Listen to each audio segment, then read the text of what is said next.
So it's sometimes said that the law always begins in story. So taking a cue from this, I will begin with a story. Ms. Bundy is an older woman who has recently given her car to her son. Her son had been struggling with a business venture that ultimately failed. He lost all his assets in this venture, as well as having his car repossessed. This is not the first business undertaking in which he has failed. Ms. Bundy, however, has great faith in her son, and she has supported his financial well-being whenever she was able. Ms. Bundy raised her son as a single mother, receiving no support from the son's father. After helping her son by giving him a car, Ms. Bundy decided not to try and replace her car. Instead, she opted to use some of her limited savings to purchase a smartphone so that she could have the flexibility of using services provided by ride-sharing companies in the city in which she lives. Ms. Bundy lives frugally on a small pension. She lives in the same rented 2-bedroom apartment in which she has lived for the past 40 years. Though not well versed in information communications technologies, in fact, this is her first smartphone, Ms. Bundy has adapted fairly well. The challenges she has experienced in adjusting to it include its keyboard design and remembering to charge the device regularly. Ms. Bundy has a medical condition associated with aging, and this sometimes makes using the device's keyboard difficult. On this day in particular, Ms. Bundy has forgotten to charge her phone before leaving for her weekly visit to the grocery store, which is not within walking distance of her apartment. Her smartphone has gone into low power mode, with only 7% of her battery left. Normally, the ride back to her apartment on the same day each week costs between $25 and $30. But today, the app is showing a surge in pricing to $81. Ms. Bundy believes that she has no choice but to accept the inflated rate. Therefore, she clicks to agree to the ride. The additional expense of approximately $50 will create a hardship for her. When Ms. Bundy returns home, her son explains that the ride-hailing app has access to the data on her phone, including its battery level. To avoid potential surge pricing, he advises that she should charge her phone to more than 20% prior to leaving to do her weekly shopping. Although this is a story, it is a real-world issue involving an algorithmic contract. The terms and conditions to which Ms. Bundy consented are typical of gig economy apps, particularly on-demand apps where the app establishes the price of the service in advance and allows a customer to accept or reject the offer.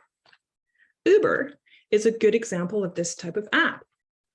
Uber describes its entire infrastructure, which includes its software, servers, and mechanism for executing transactions as, and I quote, an engineering ecosystem consisting of hundreds of thousands of machines supported by an organization of hundreds of engineers. This means that the Uber platform is primarily managed by machine learning algorithms and supported by human engineers. As a passenger, you're in the hands of a driver when you're in the car, but your contractual relationship was created and it's governed by an algorithm. Likewise, as a driver, your contractual relationship as an employee or an independent contractor, depending on the jurisdiction, is not with a human being, but with an algorithm. Uber is known for its data harvesting and data mining capabilities. These terms are sometimes confusing. For any of the students from my law and tech class here today, we talked about analogies and their use/misuse this past week, particularly in respect of the analogy of data as oil. Data harvesting is the process of extracting valuable information and data from various websites and transferring them into a database and structuring them in the right format.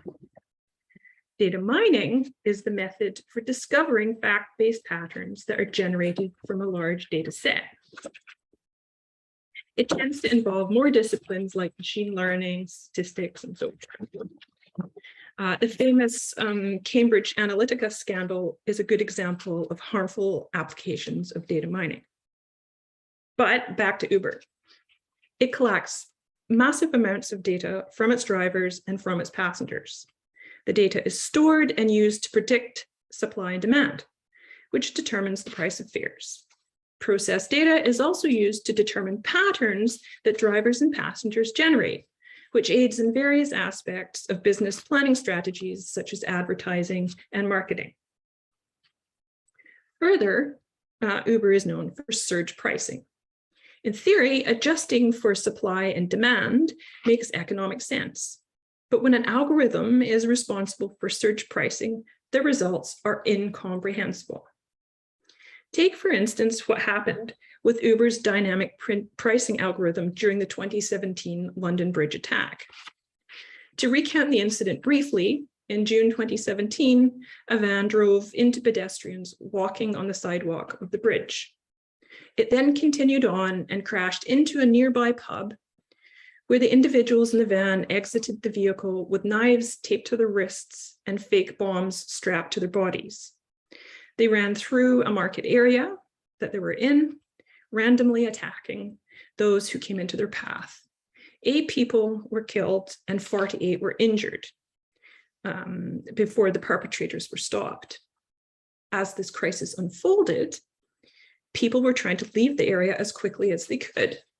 And this included trying to hire an Uber to safely leave the area.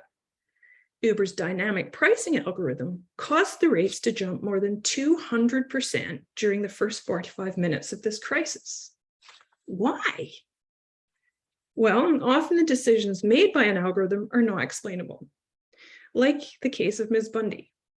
We have no idea how the outcomes came to be. They are impenetrable systems, which are often referred to as black box models, in which we're able to observe the inputs and the outputs, but we're unable to explain how one becomes the other. A notable work on this is Frank Pascal's book, The Black Box Society. In this book, Pascal attributes credit bureaus as having founded black box techniques in that they make assessments of people, yet also hide their methods of data collection and how they analyze the matter.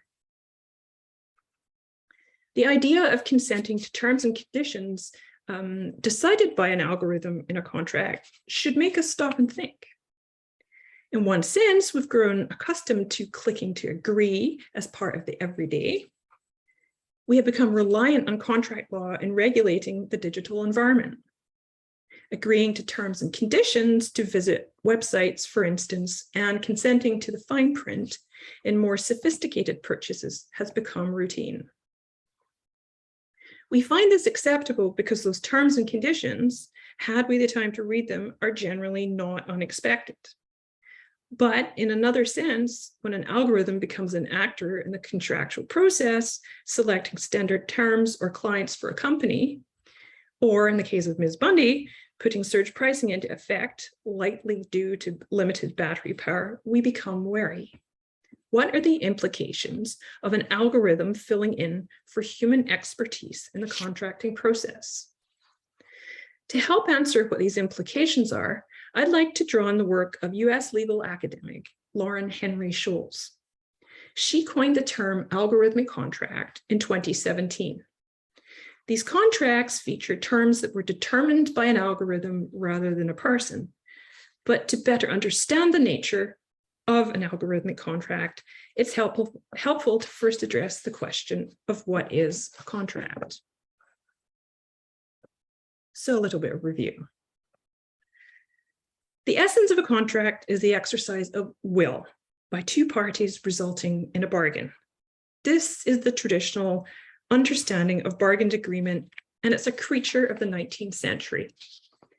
It is associated with what is known as consensus theory, in which a contract is an artifact of consensus ad idem, or a meeting of the minds. Before the 19th century, a narrower understanding of contract was dominant. It was seen in terms of promise. Contract understood in terms of promise meant that obligation was created by one person and the consensus of parties was not always evident. Contracts became a distinctive feature of the 19th century, so much so that it is not uncommon to hear it described as the age of contract. The process of contract formation changed significantly in the 20th century. Individually negotiated contracts were gradually replaced with standard form contracts, which we could define as a uniform set of printed conditions, which can be used time and time again and for a large number of people, and at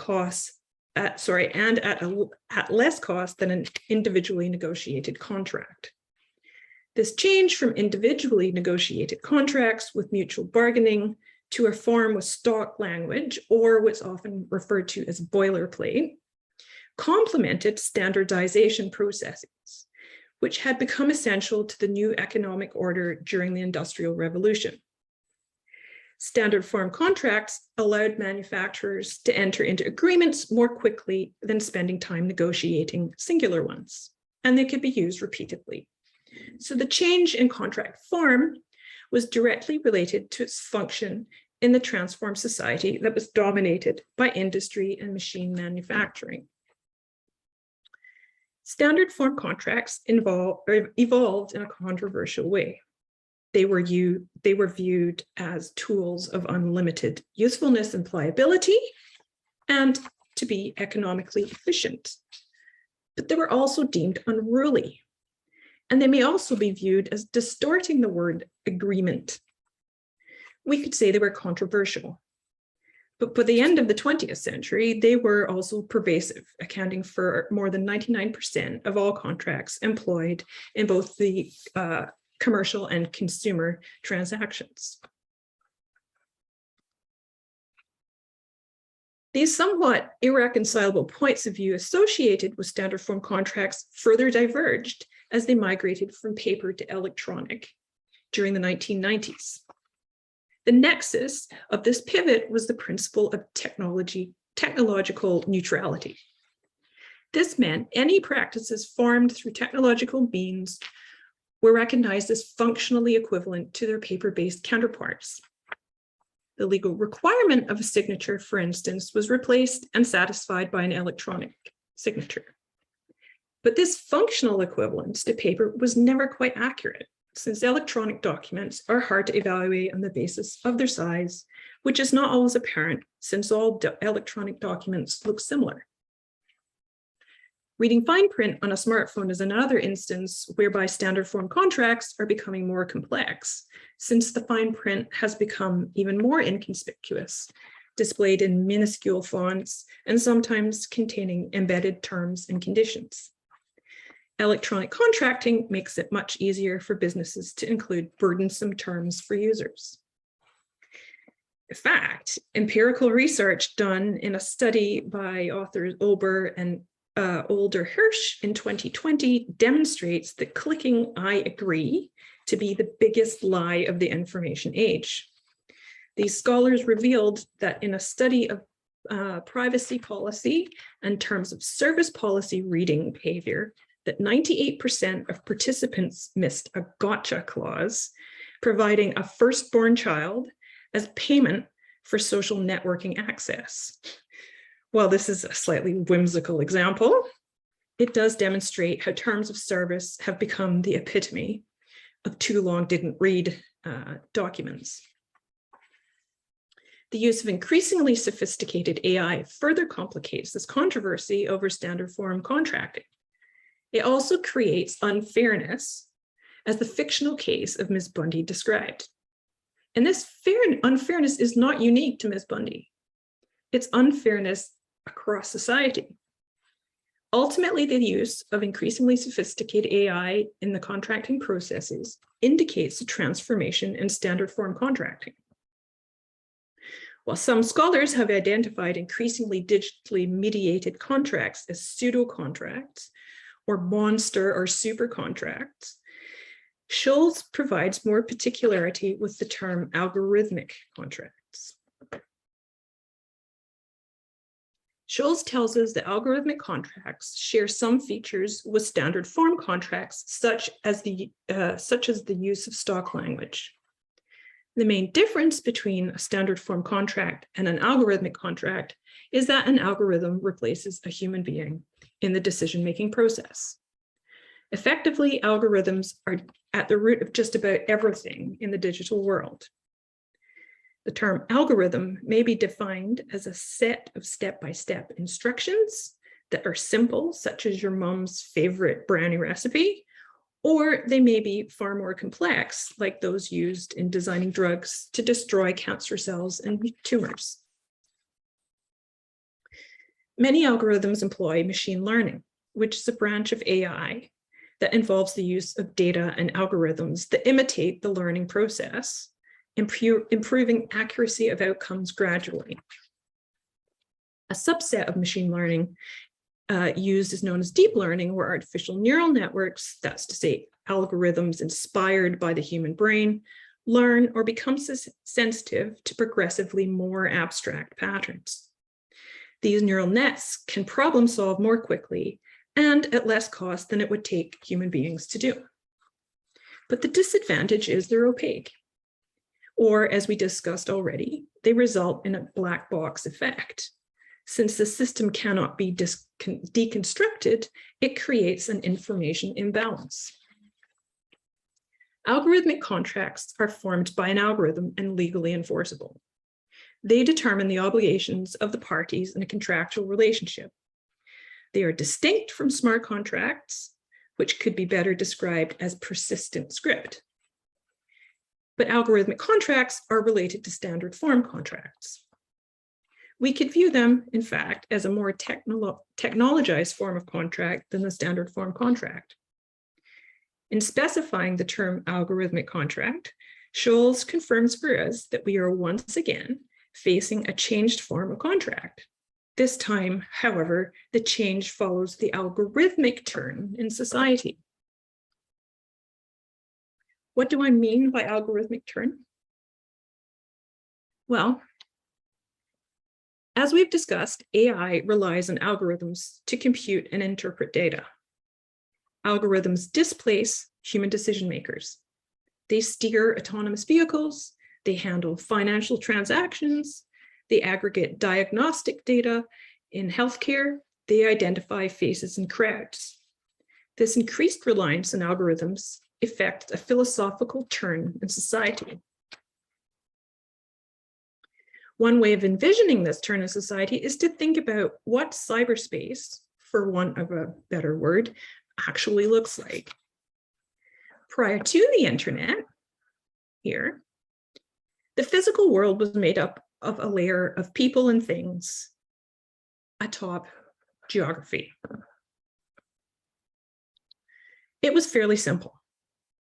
In the digital paradigm, below, in the diagram below, the geography and the people and things layer become bookends of three additional layers: infrastructure, algorithm, and devices.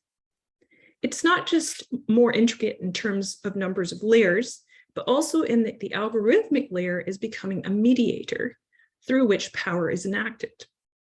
Only a small number of organizations and individuals in society have the power and resources to automate decision-making, and this leads to damage such as algorithmic racism, algorithmic sexism, and algorithmic bias. Algorithmic bias excodes individuals, further marginalized the already historically marginalized. The work, for example, by Timnit Gebru and Joy Buolamwini demonstrates this.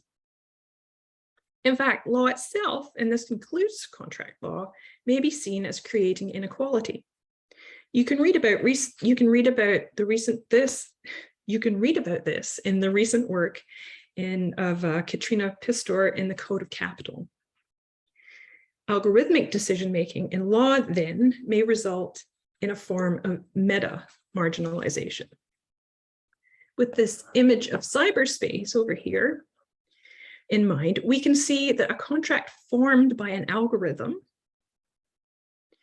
is much different than a promise or a bargain or even boilerplate formed in the pre-internet people and things layer. Scholz's work helpfully distinguishes between algorithmic contracts in the business-to-business context and in the business-to-consumer context. In the former context, business-to-business, Scholz identifies two types of algorithmic contracts. First, gap filler algorithmic contracts, where algorithms determine they rely on algorithmic determination either before or after a contract is formed to fill gaps in some standardized term within the contract. Negotiator algorithmic contracts in which an algorithm is tasked with choosing which terms to offer accept or which company to deal with. They operate as negotiators before the contract formation. Gap filler algorithmic contracts pose challenges with determinacy for business, both in respect of price and respect of terms. Amazon, for instance, uses standard form terms and conditions, but an algorithm determines the exact price of an item for each user at differing times. However, businesses agree to algorithms being used in this capacity in the terms and conditions of the contract. Negotiator algorithmic contracts have been used in high-frequency trading of financial products, where investment banks use algorithms to create real-time strategies for buying and selling. Algorithms can quickly bind a business to a potential profitable exchange in a way that no human could have achieved. To solve the challenges posed by algorithmic contracts in this context, Scholz takes a non-restrictive approach, seeing algorithms as constructive agents of corporations. So businesses will consent to having authorized an algorithm to act on their behalf in forming the contract. In this way, new technologies may be incorporated into established framework. Businesses may not have a complete understanding of all the terms contained within these contracts, but they're not disadvantaged since the terms are usually coded in the interests of repeat business. However, the same cannot be said in the consumer context, where the terms are not shaped to individual consumers' benefit and who have less of an all-round understanding of the nature of contractual terms with practically no ability to control them. Consumer algorithmic contracts, like the one described in the story involving Ms. Bundy, may create unexpected issues such as algorithmic exploitation. This exploitation, according to Scholz, may show up in the following ways. First, unaccountable algorithms function in the background of society.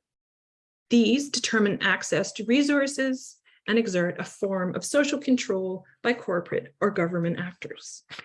Second, big data processing techniques perpetuate wrongful discrimination against socially and economically vulnerable groups in society. And thirdly, major market failure may result from allowing algorithmic contracts to enable perfect market discrimination by elite actors. One potential way of addressing algorithmic exploitation is through legislation. I think I missed a slide. Another avenue for limiting the scope of consumer algorithmic contracts is through existing contract law doctrine and principles. To finish up our discussion today, I will offer one way of doing that. Keeping in mind what we know about Uber and algorithmic contracts, I'd like to draw your attention to the June 2020 Supreme Court of Canada ruling in Uber and Heller. The court's widely anticipated decision ruled that Uber's arbitration clause contained within its services agreement constituted a separate collateral agreement that was unconscionable and therefore unenforceable. This allowed the proposed class action positioning Heller as an employee within the meaning of the Employee Standards Act to move forward in Ontario, rather than for the dispute to be subject to arbitration in the Netherlands under Dutch law. Uber has become known as a landmark case in Canadian contract law because the decision clarified the threshold for the first time for the doctrine of unconscionability in Canada. However, the court could only have made this decision, which they labeled a classic case of unconscionability, modeled on the 1965 Morrison and Coast Finance, by overlooking the role that Uber's algorithms played in the contracting process. In no way was the contract in Uber just like paper contract in Morrison. Further, it's a paradox to suggest that one could bargain with an algorithm. It has no agency. There was no bargaining power at all. Heller's entire relationship with Uber was through a platform regulated by algorithms. It is, by Scholz's definition, an algorithmic contract. Uber is also a high water point in Canadian contract law, providing opportunity for future case law to deal with issues in the business-to-consumer context presented by algorithmic contracts. I would like to offer one way in which there is an existing footprint. Lloyds Bank and Bundy is a renowned case of the English Court of Appeal, to which my story at the outset of this talk is a contemporary allusion. Bundy is a case that lies at the periphery of unconscionability and undue influence. In his minority opinion in Bundy, Lord Denning suggested a unique unifying principle of relief that harmonized common law and equitable doctrines of duress, unconscionability, and undue influence. Specifically, he suggested a new general principle entitled inequality of bargaining power. This single principle was one of diminution, presenting a shorter, more concise variation involving unconscionability. And although this diminished single principle may be found cited in subsequent case law in Canada, it ultimately did not gain foothold in contract law more generally. However, Lord Denning's reformulated and modernized principle demonstrates the flexibility of unconscionability and is suggestive for producing new future rules. Developing this proposed single principle of inequality of bargaining power would be one way of dealing with algorithmic exploitation. The single principle blends grossly substantive fairness, grievously weak bargaining power, and undue pressure or influence. If we take the story of Ms. Bundy, we can see first that she was the weaker party in the contractual relationship with the ride-hailing app. The surge pricing that she experienced was an instance whereby she had no practical option but to accept the unreasonable offer. There was no take it or leave it option due to the limited power in her smartphone's battery. If she did not accept the offer, she did not have an alternate means of returning home with her groceries. This is a form of economic coercion, specifically algorithmic economic coercion. She was effectively bullied or pressured into accepting the inflated price by an algorithm. We could not interpret this as being legitimate pressure. And as a result, the case of Ms. Bundy meets the grossly substantive unfairness aspect of the inequality of bargaining power doctrine. Secondly, we know from the analysis in Uber that in fact, Ms. Bundy had no bargaining power at all in the contractual relationship. Like the situation involving Uber and the London Bridge attack, the surge pricing that caused Ms. Bundy's rate to increase by approximately $50 for the same ride at the same time of the day that she would normally have paid $25 to $30 is incomprehensible. The price was inflated not because of supply and demand, but more likely a consequence of data harvesting that allowed the algorithm to consider the low battery charge in Ms. Bundy's smartphone. Again here, this reasoning meets the grievously weak bargaining power prong of the single principle. Thirdly, the gist of undue influence is unfair persuasion rather than coercion, with which the first aspect of the single principle is concerned. Undue influence may actually be found in two ways in Ms. Bundy's case. First, on the occasion in which she experienced the surge in price as the result of the limited power in her smartphone's battery. And secondly, we could say the ride-hailing app exercises a dominating influence on Ms. Bundy more generally. Once again here, the undue pressure or influence branch of the single principle is met in the case of Ms. Bundy. While this is a cursory analysis involving a fictional case, it shows that the single principle of inequality in bargaining power has merit in the context of algorithmic contracts.